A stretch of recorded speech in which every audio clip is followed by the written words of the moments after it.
Magandang araw mga bata! Para sa ating unang araw, mga makabagong bayani sa kasalukuyang panahon. Sino ang nasa larawan? Ano ang ginagawa niya? Maituturing ba siyang bayani? Bakit? Ang bayani ay hindi lamang matatagpuan sa aklat ng kasaysayan. Sa ating paligid, may mga taong tahimik na nagsasakripisyo at tumutulong sa kapwa. Sila ang ating makabagong bayani. Ngayon, kikilalanin natin sila at ang kanilang mga kontribusyon sa ating bayan. Sino ang makabagong bayani? Ang makabagong bayani ay taong nagsasakripisyo para sa kapakanan ng iba. Tumutulong sa oras ng pangangailangan. Nagpapakita ng katapatan at malasakit. Halimbawa, mga doktor at nurse, guro, mga pulis at sundalo, bumbero, at mga volunteers. Mga kontribusyon ng makabagong bayani. Doktor, nagbibigay lunas sa may sakit. Guro, nagtuturo at humuhubog sa kabataan. Pulis, nagpapanatili ng kapayapaan. Bumbero, nagliligtas sa sunog. Volunteer, tumutulong sa oras ng kalamidad. Bakit dapat silang kilalanin? Bilang pagpupugay sa kanilang sakripisyo. Upang ipakita ang ating pasasalamat. Upang maging inspirasyon sa iba. Ang makabagong bayani ay dapat kilalanin at pahalagahan dahil sa kanilang mabuting naidudulot sa pamayanan. Dapat natin silang tularan. Gawin natin. Piliin ang letra ng tamang sagot. Sino ang tumutulong sa may sakit? Ang pulis ay tumutulong upang mapanatili Ang volunteer ay tumutulong lalo na kapag Ang pagkilala sa bayani ay isang paraan ng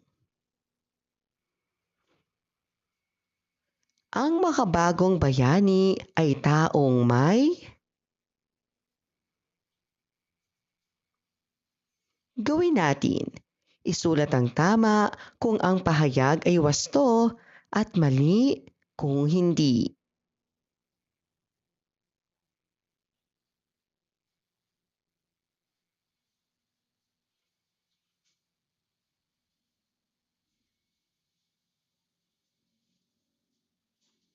Ikalawang araw, mga makabagong bayani sa ating pamayanan.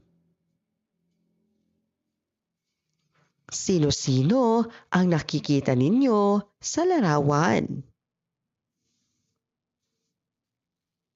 Ano ang kanilang ginagawa? Maituturing ba silang bayani? Bakit? Ang pagiging bayani ay hindi lamang sa pakikipaglaban. Ang pagiging bayani ay ang pagtulong, pagmamalasakit, at pagsasakripisyo para sa kapwa. Ngayon, kikilalanin natin ang mga makabagong bayani at ang kanilang mahalagang kontribusyon sa ating bayan. Mga makabagong bayani sa ating pamayanan. Halimbawa, mga magsasaka at mangingisda, mga basurero at volunteers, mga doktor at nurse, guro, pulis at sundalo, at bumbero. Mga kontribusyon na makabagong bayani. Magsasaka at mangingisda, nagbibigay ng pagkain sa mamamayan. Basurero, nagpapanatili ng malinis na kapaligiran. Doktor, nag-aalaga at nagpapagaling ng may sakit. Guro, nagtuturo at humuhubog sa kaalaman at asal ng kabataan. Pulis, nagpapanatili ng kaayusan at kapayapaan. Bumbero, nagliligtas ng buhay at ari-arian sa sunog. Volunteer, tumutulong sa oras ng kalamidad. Bakit dapat silang kilalanin? Bilang pagpupugay sa kanilang sakripisyo. Upang ipakita natin ang ating pasasalamat. Upang maging inspirasyon sila sa iba. Upang tularan ang kanilang mabuting halimbawa. Ang mga makabagong bayani ay dapat kilalanin bilang pagpupugay sa kanilang mabuting naidulot sa pamayanan. Dapat natin silang pahalagahan at tularan. Gawin natin. Piliin ang letra ng tamang sagot. Sino ang nagliligtas sa sunog? Ang guro ay tumutulong sa pamamagitan ng ang volunteer ay tumutulong lalo na kapag may ang pagkilala sa bayani ay isang paraan ng ang makabagong bayani ay taong may gawin natin kung ang mga pahayag ay wasto, iguhit ang buong puso at biyak na puso kung hindi.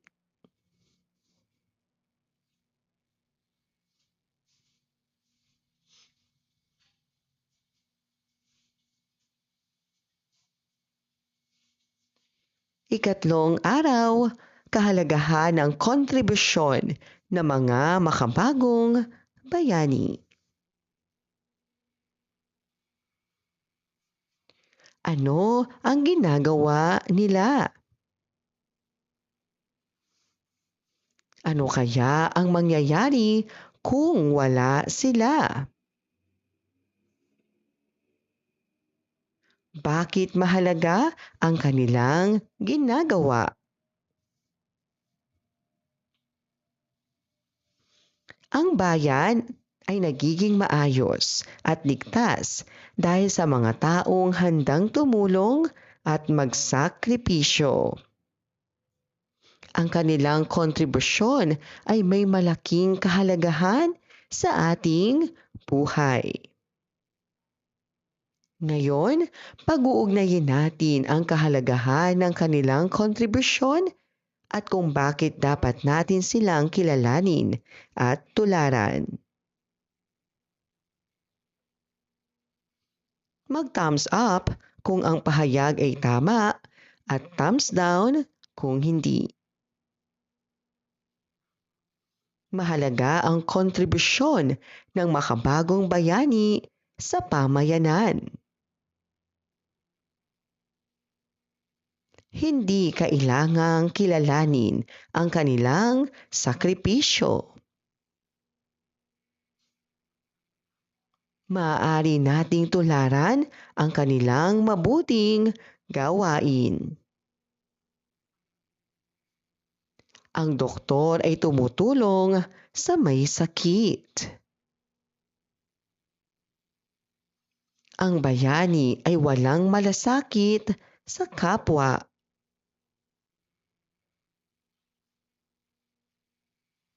Mga makabagong bayani sa ating pamayanan. Halimbawa, mga magsasaka at mangingisda. Mga basurero at volunteers. Mga doktor at nurse at mga guro. Mga pulis at sundalo at mga bumbero. Sabihin ang maaaring mangyari kung wala ang mga sumusunod. Kung walang doktor, maraming may sakit ang hindi magagamot.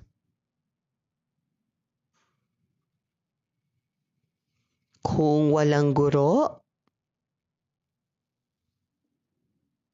walang magtuturo sa mga bata. Kung walang pulis, magiging magulo ang komunidad.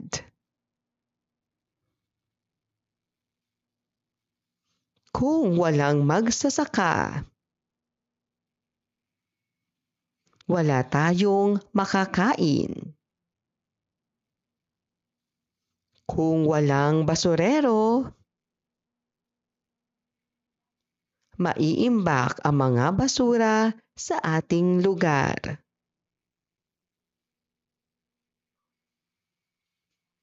Ibig sabihin, mahalaga ang kanilang kontribusyon dahil nakatutulong ito sa kaayusan, kaligtasan at kaunlaran ng bayan. Paano mo maipapakita ang pasasalamat sa mga makabagong bayani? Gawin natin. Gumuhit ng isang makabagong bayani sa ating pamayanan.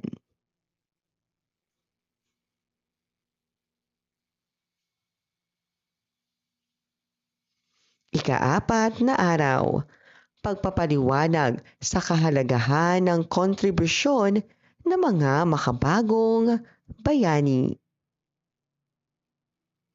Tukuyin ang mga inilalarawan ng pangungusap. Sila ang nagliligtas sa atin tuwing may sunog. Bumbero. Sila ang nagtuturo sa atin sa paaralan.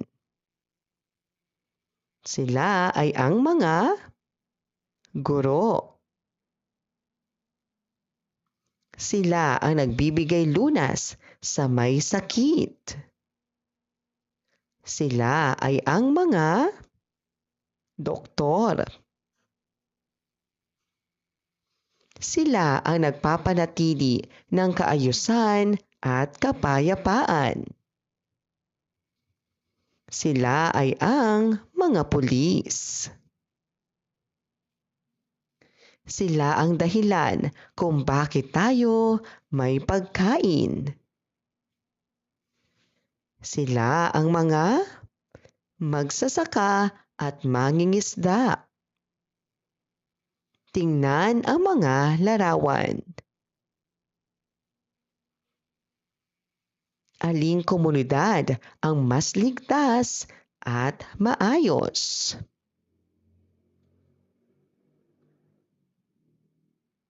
Bakit mahalaga ang mga taong tumutulong?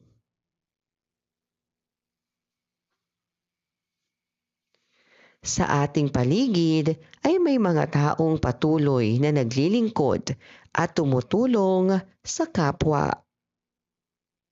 Ang mga taong ito ay tinatawag na makabagong bayani.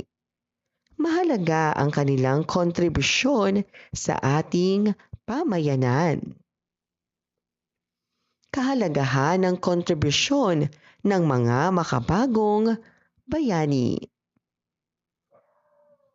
Una, napapanatili ang kaligtasan ng komunidad. Pangalawa, napangangalagaan ang kalusugan ng mamamayan. Pangatlo, napapaunlad ang kaalaman at kinabukasan ng kabataan. Pang-apat, natitiyak ang supply ng pagkain at pangunahing pangangailangan. Panglima, napapalakas ang diwa ng pagkakaisa at malasakit sa pamayanan.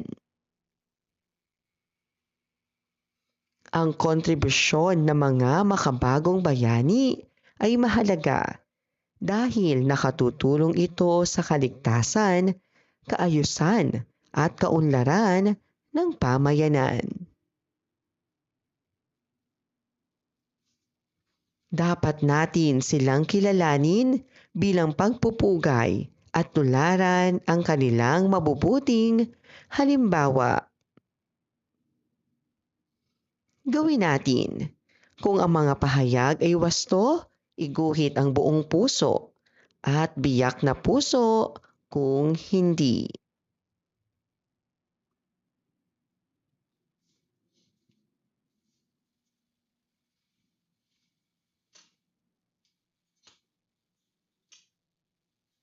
Maraming salamat po sa inyong panonood at pakikinig. Hanggang sa muling pag-aaral ng asignaturang GMRC. Paalam!